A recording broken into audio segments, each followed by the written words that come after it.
السلام علیکم ډیر سټوډنټس نن به مونږ په لیکچر نمبر 8 باندې خبرې کوو او هغه مونږ سره دی لیټیسټ ټیکنیک یوز فور پلانټ.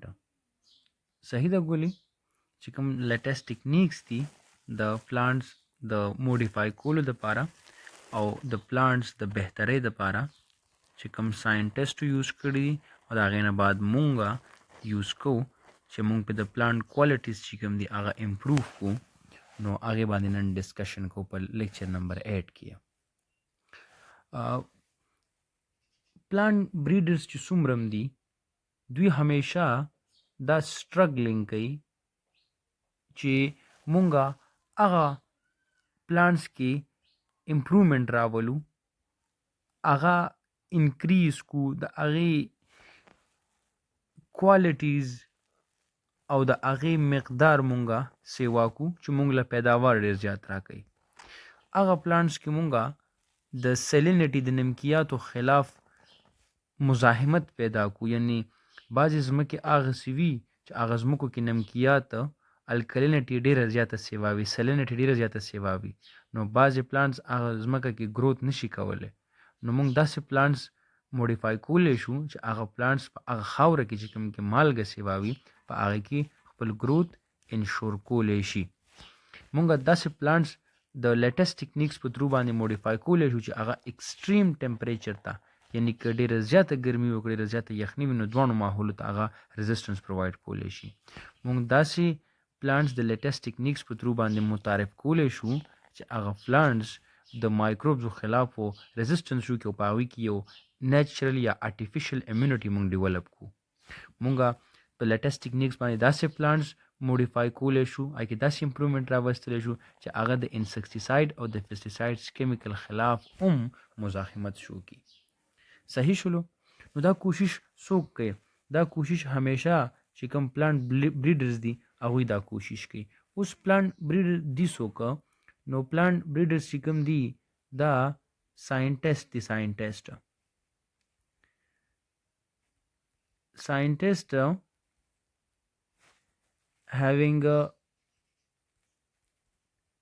expertise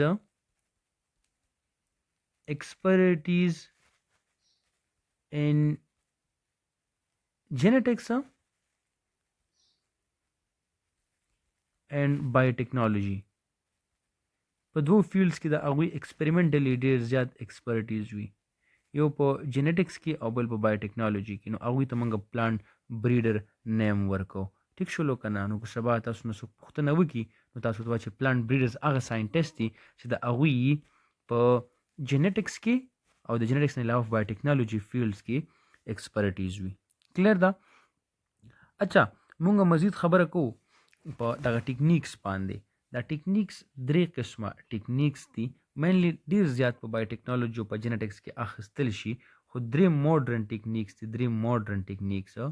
چې هغه د پلانټ د امپروومنټ لپاره میجورټي یوز شوي په لیبارټرو کې، د دې په ترو باندې پلانټس کې هغه چینج راوستی، هغه امپروومنټ راوستی دی د دې سیزونو لپاره، د کوالټیز لپاره، د اگینسټ سیلینټي لپاره، د اگینسټ ایکسټریم ټمپریچر لپاره، اگینسټ مایکروبیل او د اگینسټ انسیکټیساید او پیسټیساید لپاره. په دې دریو ټیکنیکس باندې د کې چینجز راوستی شي.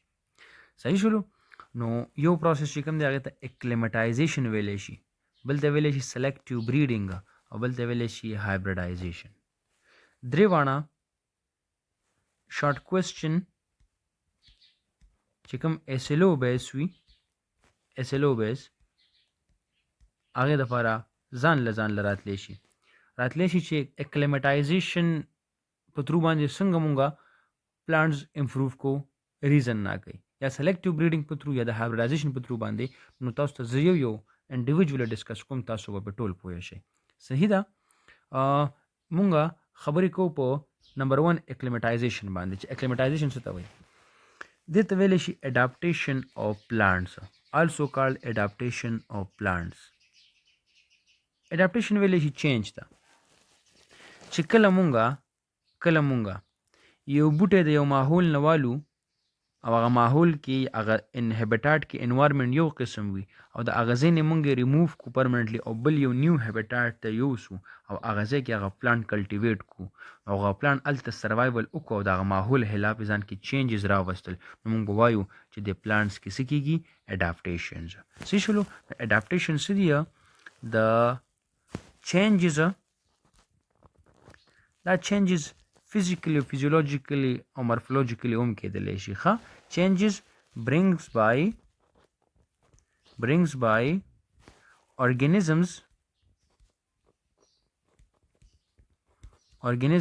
in new habitat په یو نوي ځای کې هغې ته موږ وایو اډاپټیشن صحیح شلو نو دا خبره ټول ځان سره واخلئ اچھا که وګورئ ما ډیفاین کړی څنګه دی the process in which the plants gradually adjust to new environmental condition چې کله یو پلانټ ته د یو کنټرول کنډیشن نه واخلي لکه ته وګورې مالته لیکلی ستاسو د اسانتیا دپاره ریممبر یو ټکی مې لیکلی دی ریممبر چې in this process acclimatization باره کې خبرې کوي first the plant grow in control condition نه مراد دوه خبرې دي یا خو لیبورټري ده په لیبورټري کې تا پلانټ اغستی دی او یا نرسري ده په نرسري کې تا چې کوم دی پلانټ ګرو کړی دی د سیډس په ترو باندې نو دغه د دې دپاره دغه پلانټ دپاره دغه ځای ته ویلی شي کنټرول کنډیشن ستا د کنټرول کنډیشن نه واغستو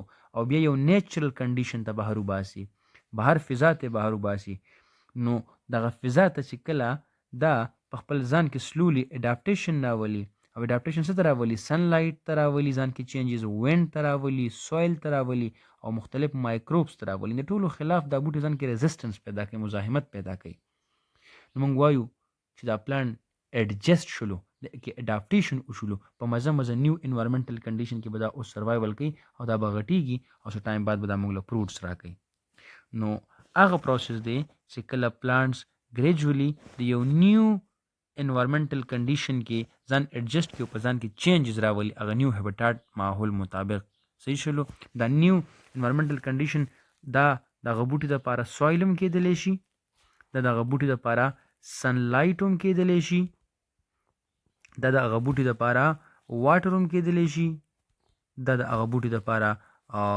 هیومیډیټي هم کېدلی شي نو په لیبارټري کې یا په نرسري کې یو قسم وي خو چې کله بیا بهر ته ایکسپوز کې نو دا به الټیمیټلی چینج کېږي نو د چینج خلاف چې کله دا بوټي په ځان کې ریزسټنس پیدا کوي هغه ریزسټنس پیدا کولو ته موږ وایو اکلیمټایزیشن صحیح ده اکلیمټایزیشن د څه مقصد دپاره کېږي د دې امپورټنټ څه دي څنګه کېږي دا امپورټنټ دا ده چې دا د پلانټ سروایول ریټ چې کوم دی هغه انکریز کوي لکه ته اول یو ماحول کې پلانټس ګرو کړی او بیا د هغې نه واخلې بل نیو ماحول ته یوسې او هغه نیو ماحول کې هغه ځان دومره ایډجسټ کړي چې خپل سروایول انشور کړي خپل گروث چالو کړي خپل نشنما چالو کړي نو موږ وایو چې دا د اکلیمټایزیشن یو فایده شوله د اکلیمټایزیشن په ترو باندې به دا بوټی ځان کې انوایرمنټل سټرس دپاره مزاحمت پیدا کوي برداشت پیدا کوي صحیح شلو دا به اسنشل وي د هغه پلانټس دپاره چې کوم پلانټس موږ د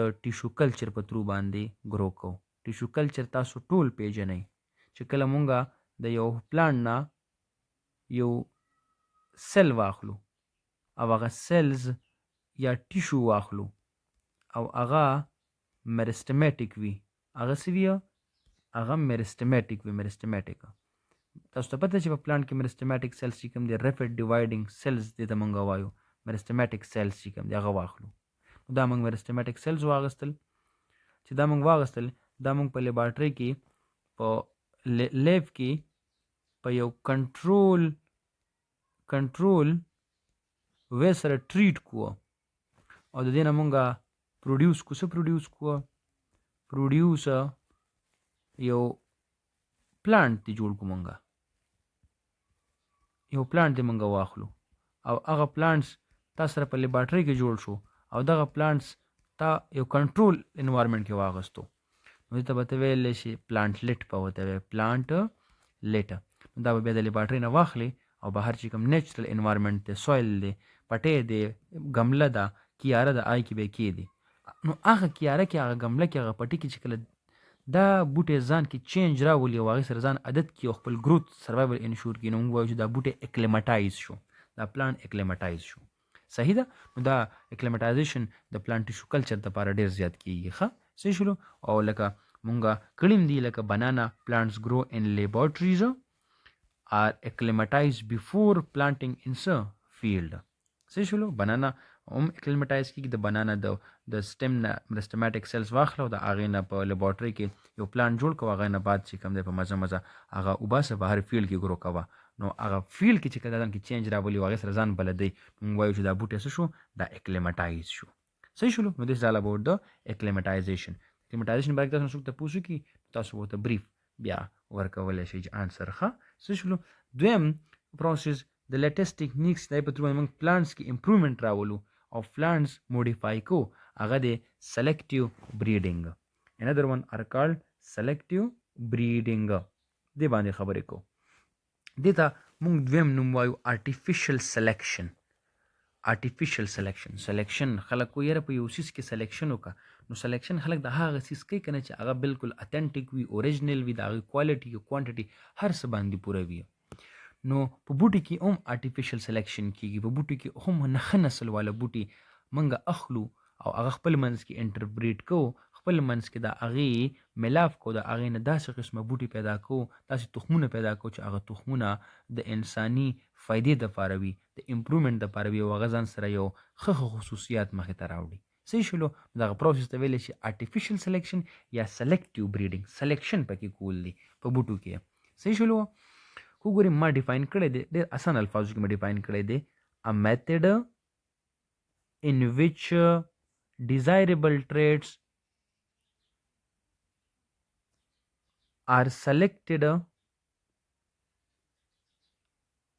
breed with each to produce offspring with same improved characteristics.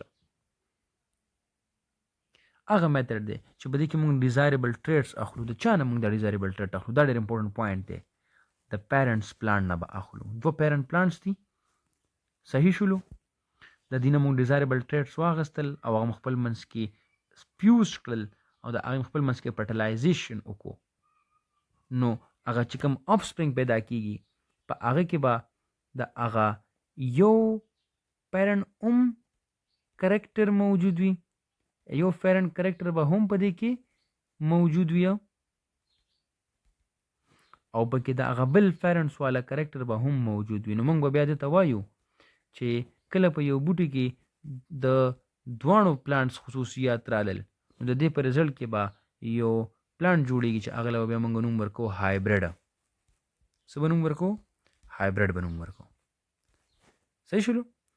د هایبریډ جوړېدل دا بیا ځان له یو ټاپک دی، د هایبریډایزیشن یا ته زه لاندې ډسکس کوم، خو ځان سره یاد ساتئ، بیا هم درته ریپیټ کوم چې کله مونږه یو پلانټ واخلو او هغه خپل منځ کې بریډ کو او هغه پلانټس هم اخیستي چې هغه پلانټس کې یوزفل خصوصیات وي، سلیکټیو ټریټس وي پکې، او هغه موږ خپل منځ کې بریډ کو، د هغې نه ښه نسل والا بوټي جوړ کو.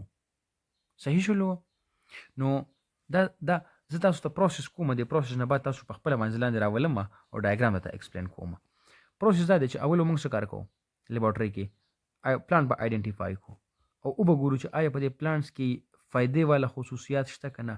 یعنی فور ایگزامپل فایدې والا خصوصیات دا چې دا به های ییلډ وي، پیداوار به هم زیات وي او دې کې به ډیزیز ریزسټنس وي. نو دا دوه یو ښه خصوصیات دي چې یو بوټی به پیداوار هم زیات کوي، ډېره میوه به هم کوي، ډېره سبزي به هم کوي او د بیمارو خلاف پکې مزاحمت هم دی. نو دوه خصوصیات دي په دې بوټي کې. دا ته ویلی شي ټو یوزفل ټریټ، یو های ییلډ دی او بل چې کوم دی ډیزیز ریزسټنس دی. دا موږ څه کړل؟ سلیکټ د بیسټ پلانټس، دا موږ واخیستل. بیا هغه خپل منځ کې څه کړل؟ الف کړل چې هغوی خپل منځ کې ریپروډیوس شي، خپل منځ کې فرټیلایزیشن وکړي. د هغې نه چې کوم آف سپرینګ پیدا کیږي، نو هغه آف سپرینګ چې څومره انډیویجول پیدا کیږي، څومره چې پلانټس پیدا کیږي، څومره پلانټس نو یا څومره آف سپرینګ پیدا کیږي، په هغه آف سپرینګ کې به بیا هغه دواړه خصوصیات وي. لکه څنګه چې مخکې وو په یو بوټي کې دا خصوصیاتو سیم سپیشي والا چې ای به ییلډ زیات کولو، بلکې دا خصوصیاتو چې به ډیزیز والا، نو هغه ځان له پلانټس کې وو، انډیویجولي ځان له لګي. اوس چې کوم هر یو بوټی رالی په هر یو بوټي کې دوه خصوصیات اویلیبل دي. دوه خصوصیات په دې کې پیداوار به هم زیات کوي، ییلډ به هم زیات راکوي او بیمارو خلاف مزاحمت به هم کوي، دی به هم کوي. نو موږ به وایو چې دا سلیکټیو بریډرز دي. دا سلیکټیو څه دي؟ بریډرز دي. کلیر ده؟ نو دا موږ د څه دپاره کوو؟ د دې دپاره کوو چې موږ پې د کراپ چې کوم دی د فصلونو پیداوار څه کوو؟ هغه امپروف کو سیوا کو. موږ پکې ډیزیز ریزسټنټ پلانټس چې کوم دی هغه جوړ کو او موږ پکې کوالټي څه کو؟ د ګرین او د فروټس کوالټي موږ څه کو؟ هغه انهانس کو. صحیح شولو؟ نو this is called selective breeding. صحیح شولو؟ نو په selective breedings کې به مونږه ښه جینز او ډي ان اے اخلو او هغه جینز او ډي ان اے به مونږ اخلو چې کوم جینز او ډي ان اے د ښه کرکټر والا اپ سپرینګ بیا پیدا کی. لکه فور ایگزامپل دا ټولې خبرې چې تاسو ما selective breeding باره کې بره وکړلې دا زه تاسو ته ډایګرامټیکلی ایکسپلین کوم. ګورئ د selective breeding دوه طریقې دي. یو طریقه چې کومه ده هغې ته ویلی شي conventional breeding. کنونشنل سلیکټیو بریډینګ ته ویلی شي او یو ته ویلی شي جینیټیک بریډینګ یا جینیټیک موډیفیکیشن. دوه قسمونه دي. صحیح شولو؟ دا چې کوم کنونشنل دی نو په دې کنونشنل کې مونږ څه طریقه کو؟ ګورئ ښه اسانه طریقه ده. دا د سیم سپیشي والا پلانټ دی. سیم سپیشي دی. یو هم د جوارو بوټی دی او بل هم د جوارو بوټی دی. سیم سپیشیز دی. یو دا هم دواړه څه دي؟ دواړه میز پلانټ دي. میز پلانټ دي.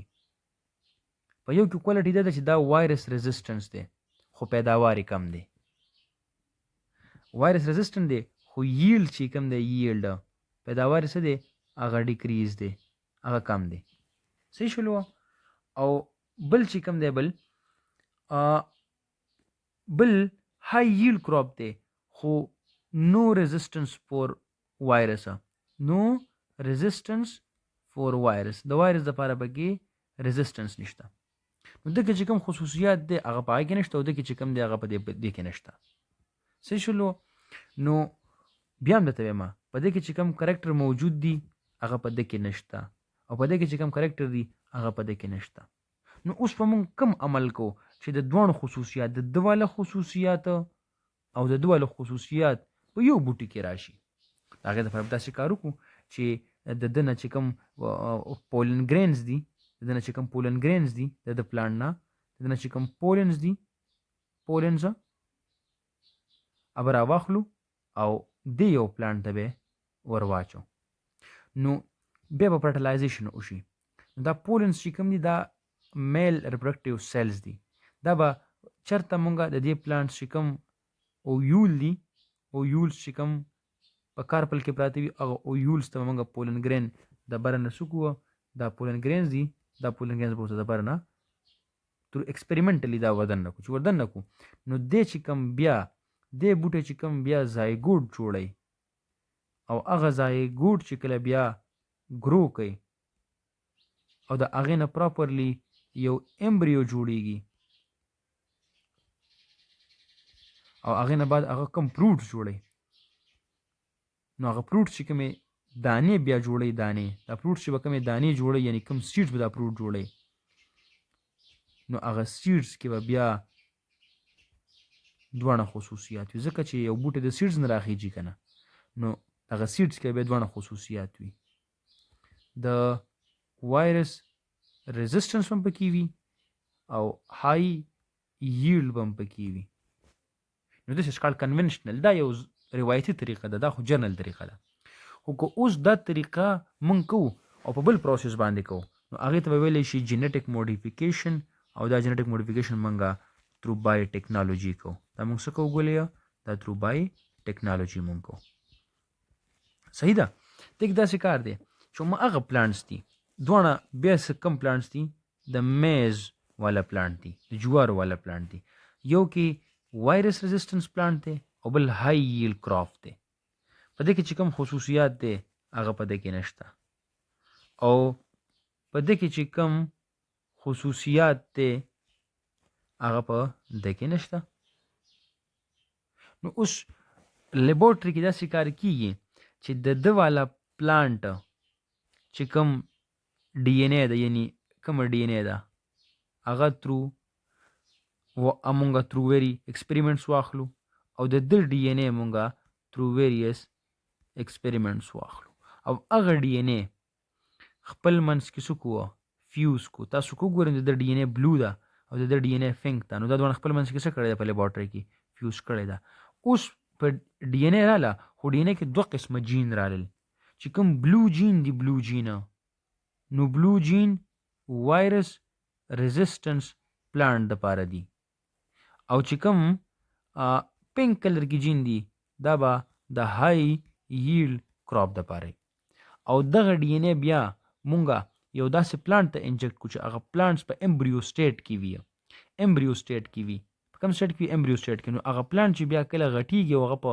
فیلډ کې گروث کوي نو په دې بوټي کې به بیا دوه قسمه خصوصیات وي د کې به د وایرس د پاره ریزिस्टنس هم وي او په دې کې به د ډېر پیداوار د پاره هم صلاحیت وي نو دې ته وایي سلیکشن کول ته د ډیزایربل ټریډ د خپلې خوښې سلیکشن کول هغه ټریډس منتخب کول چې کم ټریډس د ښه امپروومنټ اف پلانټس د پاره ښه کوالټي ستاله راوړي هغه کې د بیمارو خلاف مزاحمت وي هغه پیداوار تعالی زیات کوي هغه تعالی د فروټ جوړي او د فروټ ذایقه دله ښکلې جوړي صحیح شلو کنه نو دس از کالد د سلیکټیو بریډینګ ته ویل شي سلیکټیو بریډینګ باندې مونږه خبرې وکړلې دریم نمبر چې کوم دی دریم نمبر that is called the hybridization process دا ډېر یونیک او ډېر ماډرن طریقه ده hybridization لکه اوس وخت کې به تاسو اورېدلی وي چې hybridization په ترو باندې ډېر پلانټس را روان دي هر کال چې کوم دي نوي فروټس راځي او هایبرید فروټ دي نوي ویجیټیبل راځي هایبرید ویجیټیبلز دي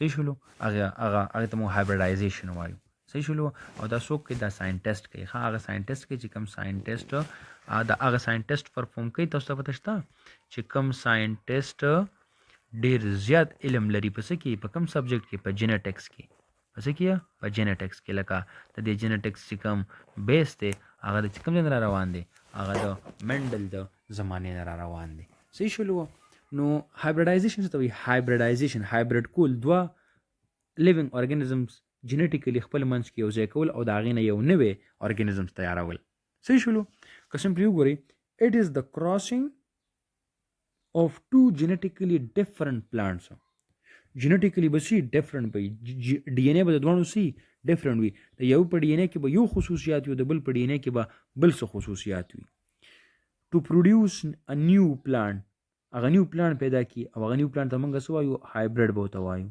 with desirable characters from both parents صحیح ده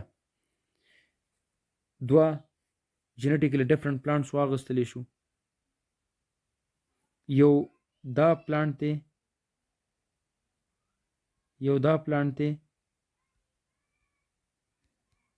دا genetically different دی او بل دا پلانټ دی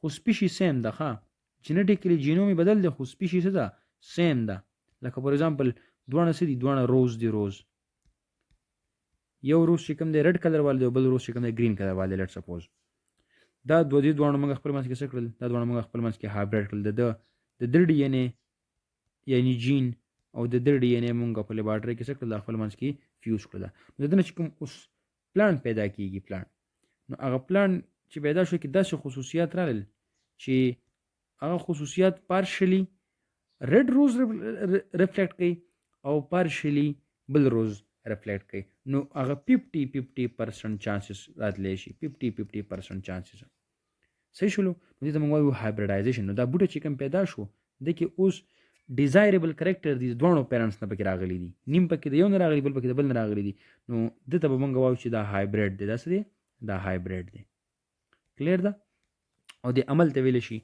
هایبریډایزیشن کلیر ده نو اوس د هایبریډایزیشن قسمونه ډېر قسمونه دي خو مالته دوه لیکلي دي یو د انټر ویریټل هایبریډایزیشن او بل د انټر سپیسیفیک هایبریډایزیشن انټر ویریټل هایبریډایزیشن هغه ته وایي چې دا به د ډیفرنٹ ورایټي به وي خو سیم سپیشي به وي ما تاسو ته لاندې ایکسپلین هم کړل دا دی دا مې ایکسپلین کړل سیم سپیشي د خو ورایټي څه ده بدله ده یو گرین روز دی او بل څه دی ریډ روز دی دوه روز دي دوه سیم سپیشي دي خو ورایټي پکې څه ده بدله ده کلیر ده دې ته ویل شي انټر ویریټل هایبریډایزیشن چې ویریشن به پکې وي خو سپیشي به وي سیم به وي بل دی انټر سپیسیفیک هایبریډایزیشن دا به ډیفرنٹ سپیشي ترمنځ کیږي د ډیفرنٹ سپیش ترمنځ به کېږي د ډیفرنٹ سپیش ترمنځ خو جینس چې کوم دی جینس هغه به سیم وي لکه فور ایگزامپل وکې دی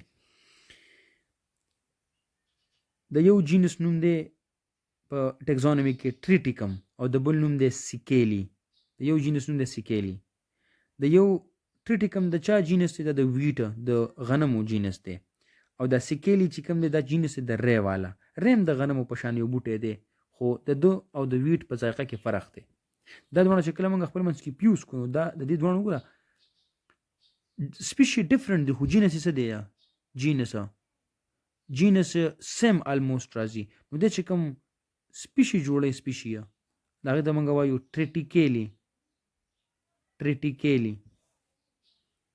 دا ټریټیکیلی کې دا هغه دی چې دې کې بیا څه خصوصیات د ری والی او څه خصوصیات پکې د ویټ والی نو دا پوینټ ځان سره نوٹ کړئ دې ته ویلی شي هایبریډایزیشن هایبریډ کول دوه جینیټیکلی ډیفرنٹ پلانټس په خپل منځ کې هایبریډ کول او د هغې نه نیو پلانټس هایبریډ جوړول چې هغې کې به هغه خصوصیات وي چې کومې په مور او پلار کې صحیح شولو که نه نو دلته ما ډایګرام په ترو باندې هم ایکسپلین کړی دی آرټیفیشل هایبریډایزیشن ان پلانټس که تاسو وګورئ نو دوه قسمه پلاور دي یو دلته بالکل ریډ پلاور دی او بل دلته کوم یو پلاور دی پینک پلاور دی د کلر څه دی د کلر پینک دی پینک اوس دې چې کوم دی که نه دی دې چې کوم دی دا یو نو دا یو حالانکه مونږ سره فیمیل پیرنټ دی دا کوم یو پلاور دی دا د فیمیل د فیمیل پورشن به راواخلي کوم پورشن به راواخلي